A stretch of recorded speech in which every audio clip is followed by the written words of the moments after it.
My friend said, I remember in Sunday school thinking of Jesus riding on one and being like, really, Jesus? A donkey? Couldn't you have done a horse or something? Well, one day, as Revelation 19:11 says, Jesus will come in glory riding on a white horse. But the humility of Jesus on a donkey, as we see him riding into Jerusalem as king in Matthew 21, speaks to the heart of who he is. Though he was in the form of God, did not count equality with God a thing to be grasped, but emptied himself by taking the form of a servant, being born in the likeness of man. Philippians 2:6. We see it over and over in his teaching in Matthew. His kingdom's values are in direct opposition to how we naturally see things. So the last are honored first. To be greatest is to be a servant. Humility is the basis of God's kingdom.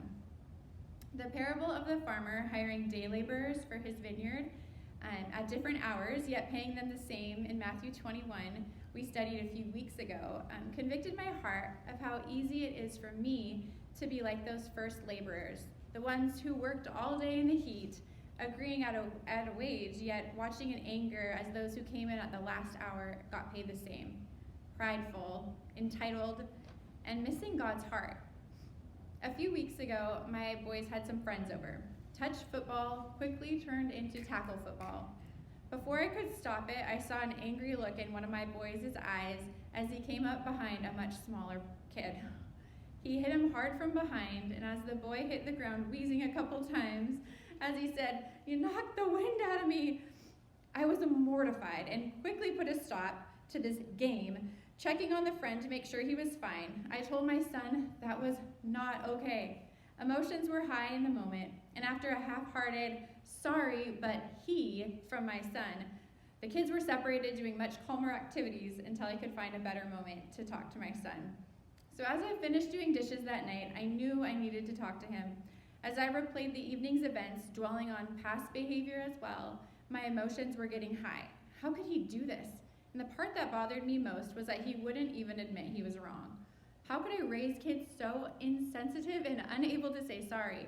I'm a terrible parent, which was quickly making this about me, another form of pride of my own. And as a list of things to call out in my son grew, I paused and prayed before I walked into the living room, asking the Lord to help me know how to get to his heart and parent well in this moment when my emotions were taking over. Seconds later, I was much calmer, and when I approached him with a question came to mind instead of a lecture. I asked him what he thought pride was, to which he replied, "Not admitting that you're wrong." What about humility? Not being able to say sorry and admit when you're wrong, but because nobody is 100% perfect all the time.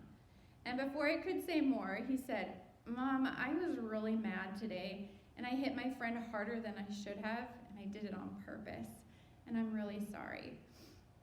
Yes, I said yes. We want to be a family of humble people, not perfect, but quick to admit when we're wrong and need help. What if that was the highest virtue in our family? In all of us, me included, a house that celebrates humility. I can feel hope as I see the last day laborers picked. Likely the old, the crippled, the weak, the ones no one else would choose, yet God's generosity and merciful heart and kindness are in display, not in the prideful, strong workers that he chose first, but those last. And it can be with me and my weakness. Parenting for me feels like my weakness. I'm quick to give in to my kids, not set firm boundaries, and feel overwhelmed. Yet he values me, helps me, and is extra generous in my weakness and undeserving heart. As Paul writes in 2 Corinthians 12:9, he said to me, "My grace is sufficient for you, for my power is made perfect in weakness. Therefore I will boast all the more gladly of my weakness, so that the power of Christ may rest upon me." May the Lord give us all humble hearts. As Jesus in Matthew highlights, this is how his kingdom is different. And as Anne said in her teaching a few weeks ago, humility isn't a fruit of the Spirit, but it's the soil for the fruit to grow. Would that mark me, my family, and all of us as God's people as we chase after his kingdom?